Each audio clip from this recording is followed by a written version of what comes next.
Mariane Watstra nasceu no dia 10 de agosto de 1982, na Holanda. Ela e os pais moravam em um pequeno povoado localizado no norte do país, longe das grandes cidades. A menina era a mais nova de 6 filhos, tendo 2 irmãos e 3 irmãs, e com o tempo, todos os filhos se mudaram para outras cidades e países, e Mariane permaneceu morando com os pais e um irmão mais velho. Ela estudava em uma escola local, gostava de música e tinha muitos amigos. A área onde a jovem morava era repleta de pequenas cidades e assentamentos localizados a vários quilômetros de distância uns dos outros. Por esse motivo, ela viajava frequentemente para outras localidades para passar tempo com os amigos ou simplesmente fazer compras.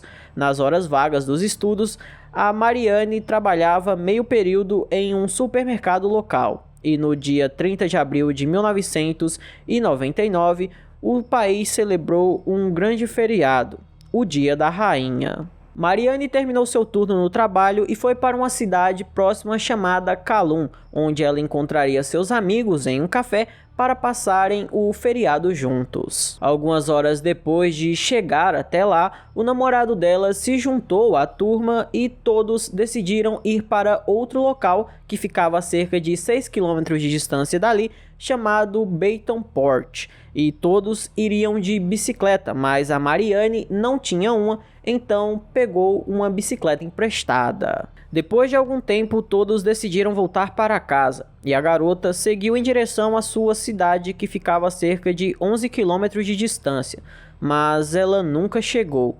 Naquela noite, os pais de Mariane pensaram que ela poderia ter decidido passar a noite com uma amiga que morava em Kowloon, embora aquilo fosse muito estranho, já que a garota prometeu voltar para casa e se ela fosse passar a noite com uma amiga, certamente ligaria para avisar. Mesmo assim, seus pais esperaram o dia amanhecer e, quando estava bem cedo, o pai de Mariane ligou para a casa de sua melhor amiga, chamada Afa. Para sua surpresa, ele soube que naquela noite sua filha se despediu dos amigos e voltou sozinha para casa. Então, como ela nunca chegou, ele sabia que algo de ruim poderia ter acontecido. A amiga dela ligou para o namorado, chamou sua irmã e seguiu o caminho que Mariane fez para casa. E o pai dela decidiu contactar imediatamente a polícia, dizendo que sua filha não retornou para casa e nenhum de seus amigos sabia onde ela estava. Logo, os policiais registraram a denúncia do desaparecimento e se prepararam para realizar uma busca. Nesse meio tempo, a amiga da Mariane, que havia saído junto com o namorado e a irmã, estava vagando por uma estrada em um povoado chamado Wincloster, quando de repente se deparou com algo terrível. A garota notou algo brilhando dentro do campo que cercava a estrada e, ao se aproximar, viu a Mariane caída ao lado de sua bicicleta. A garota estava sem vida, com uma marca no pescoço. Ao ver aquilo, a amiga dela ficou tão chocada que mal conseguiu pegar o telefone para avisar a polícia. Vários policiais chegaram imediatamente ao local e 2 deles foram à casa da família de Mariane. Naquela época, ainda não tinham a confirmação oficial da identidade da vítima, então os policiais pegaram o pai dela e o levaram ao local do crime. Quando chegaram lá, os cientistas forenses já estavam fazendo seu trabalho e o pai, para sua tristeza, identificou imediatamente a Mariane. Depois de examinar a cena do crime, os detetives notaram um detalhe muito importante. 2 marcas de bicicleta levavam da estrada até o local onde estava o corpo. No entanto, apenas uma ia na direção oposta. Isso significava que o criminoso que a atacou também estava de bicicleta.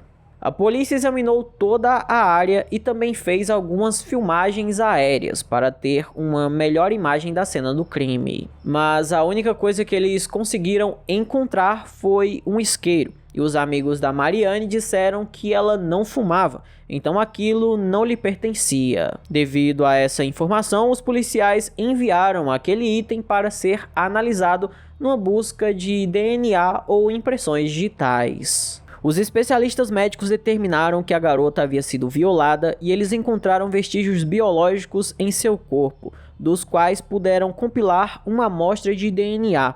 E esse mesmo DNA foi encontrado no isqueiro. Ele foi enviado ao banco de dados da polícia, mas não houve nenhuma correspondência, significando que o infrator não havia sido processado anteriormente. Quase imediatamente após a descoberta do corpo, a polícia suspeitou do namorado da vítima, chamado Spencer. Não haviam provas contra ele, mas pareceu ao chefe do departamento de polícia que, nesse caso, ele era o criminoso mais provável. No entanto, o jovem forneceu voluntariamente uma amostra de seu DNA, que não correspondia ao encontrado no corpo da vítima.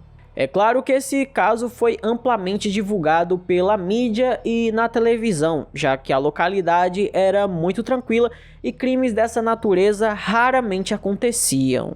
Graças à ampla divulgação do caso, todos queriam que ele fosse resolvido o mais rápido possível. No entanto, a polícia havia chegado a um beco sem saída, já que eles tinham o DNA, mas não tinham nenhuma correspondência.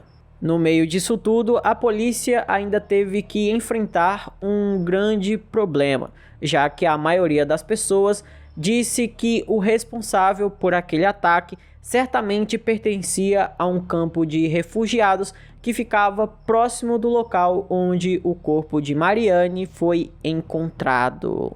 O centro de imigrantes, que ficava próximo de onde o corpo da Mariane foi encontrado, continha principalmente pessoas que solicitaram asilo político, sendo elas a maioria do Irã e da Síria.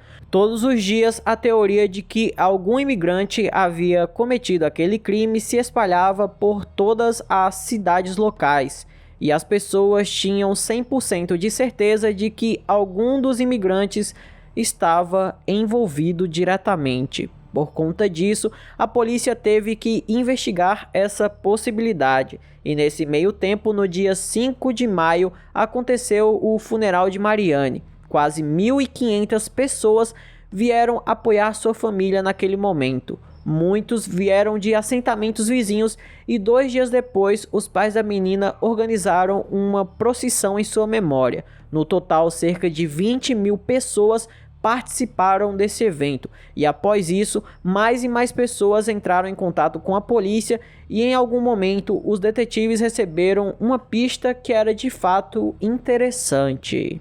Várias pessoas relataram que viram um rapaz de origem oriental se aproximar da Mariane no café onde ela esteve com seus amigos, mas o homem foi rapidamente dispensado pela garota e ele teria feito um gesto passando o polegar no pescoço, que era uma espécie de ameaça. Depois disso, ele foi embora do local. É claro que essa informação chamou muita atenção da polícia, então eles resolveram procurar o jovem e descobriram que ele era um membro daquele centro de imigrantes que ficava próximo do local onde o corpo da Mariane foi encontrado. O rapaz em questão admitiu que ele de fato fez aquele sinal, mas ele ofereceu uma amostra de seu DNA que não teve nenhuma compatibilidade com o encontrado na cena do crime. No entanto, os moradores locais não ficaram satisfeitos com isso e começaram a atacar o centro de imigrantes. Então, 12 dias após a tragédia, as pessoas foram até o centro de refugiados para protestar. No início,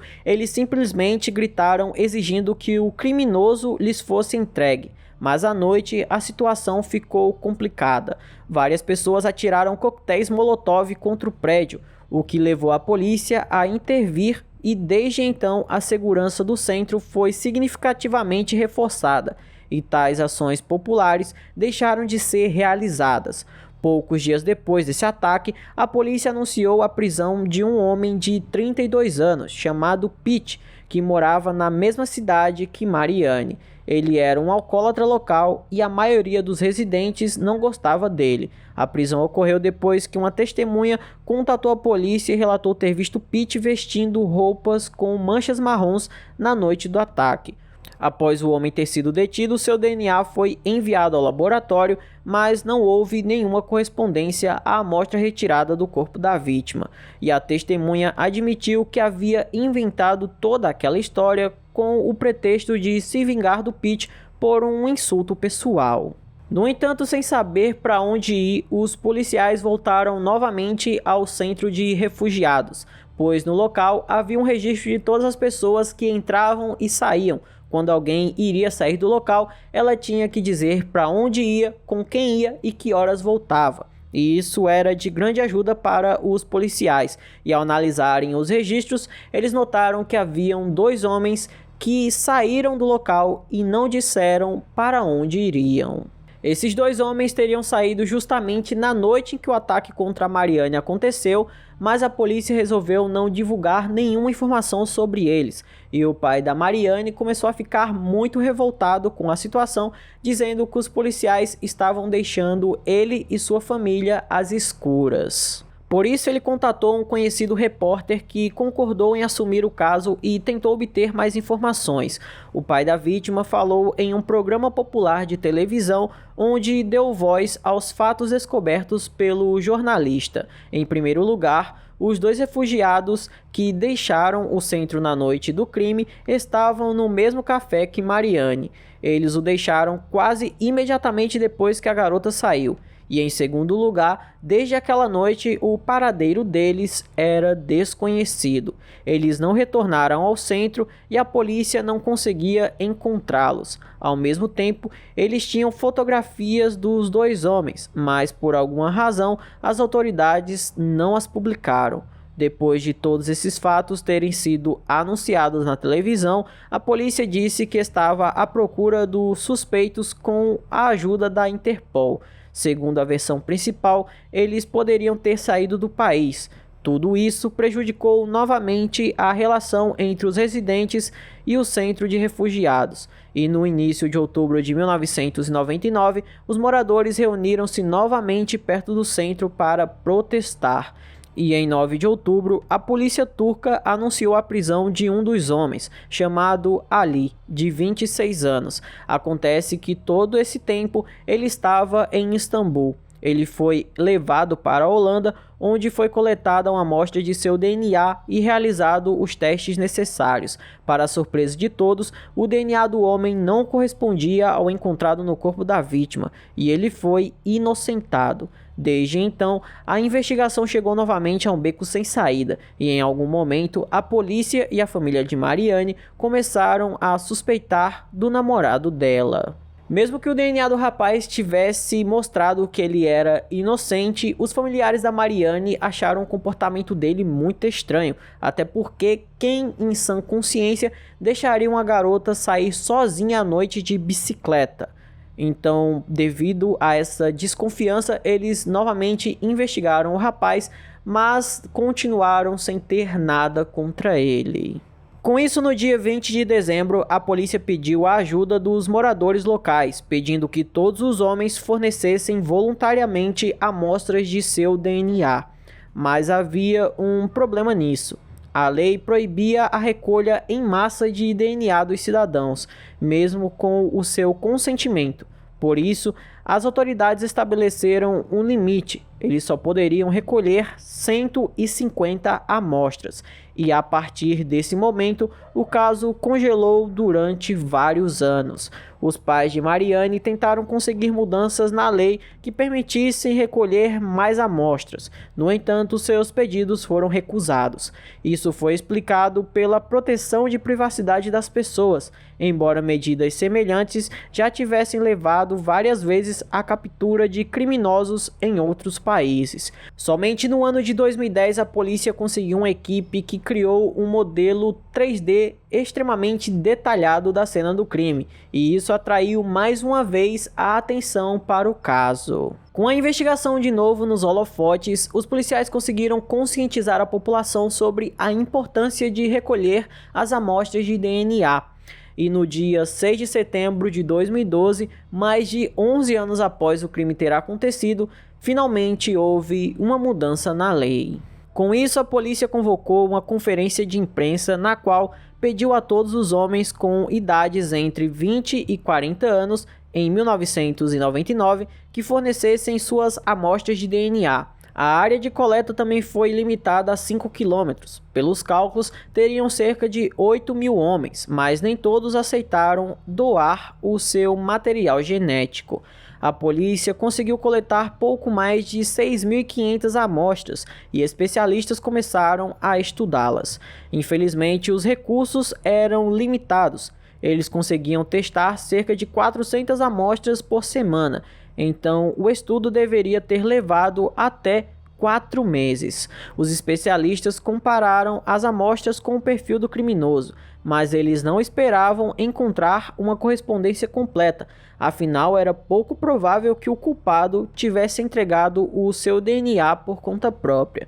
Então, no dia 19 de novembro de 2012, um mês após o início dos testes, os especialistas finalmente receberam uma ótima notícia. Diferente do que todos acreditavam, eles obtiveram o DNA do criminoso. Ele o ofereceu voluntariamente à polícia, por mais louco que isso pareça. Sendo assim, os detetives logo anunciaram a prisão de Jasper Steringa, de 45 anos, um fazendeiro local e pai de 2 filhos. A sua casa ficava a poucos quilômetros do local do ataque a Marianne. A princípio, o homem simplesmente permaneceu em silêncio, mas depois de conversar com um advogado, decidiu confessar o que havia feito. No entanto, o público conheceu os detalhes desse terrível crime apenas em 28 de março de 2013, quando o julgamento dele começou. Segundo Jasper, na noite do crime, ele havia terminado seu trabalho na fazenda e decidiu dar uma volta de bicicleta antes de dormir, mas o homem revelou que essas suas voltas de bicicleta, na verdade, eram uma desculpa para ir até outras cidades e encontrar com mulheres da vida, já que ele constantemente brigava com a esposa e fazia isso para se satisfazer. No entanto, ele afirmou que naquela noite em específico, tudo o que queria era apenas passear de bicicleta, mas enquanto fazia seu passeio, ele encontrou a Marianne e logo pensou que poderia fazer o que quisesse com ela. Então, a atacou, mas durante o seu ataque, ele notou que a garota poderia contar para todos o que havia acontecido e, em desespero, resolveu ceifar sua vida. No julgamento, o homem insistiu que não queria ceifar a vida dela e fez por medo. Ele percebeu o que havia feito e quais as consequências que aquilo teria. A essa altura, seus filhos tinham 5 e 8 anos e iriam descobrir o que o pai havia feito. Por esse motivo, Jasper decidiu livrar-se de Marianne e se esconder, mas desde então sua consciência o assombrava. Ele continuou morando na região, ouvindo falar sobre a tragédia e vendo a família de sua vítima. Ele pensou repetidamente em se entregar à polícia, mas nunca teve coragem. E quando os testes de DNA em larga escala foram anunciados, em 2012, Jasper percebeu que seria descoberto. Ele tinha muitos parentes na região e um deles com certeza doaria seu DNA. Então, por isso, o homem decidiu fazer o teste sozinho, mesmo não tendo coragem para se entregar de vez. O julgamento durou apenas algumas semanas e em 19 de abril o juiz anunciou o veredito: 18 anos de prisão, sendo que, segundo as fontes, 20 anos é a pena máxima possível no país. Sendo assim, depois de 15 anos, os familiares de Marianne finalmente viram o culpado ser preso.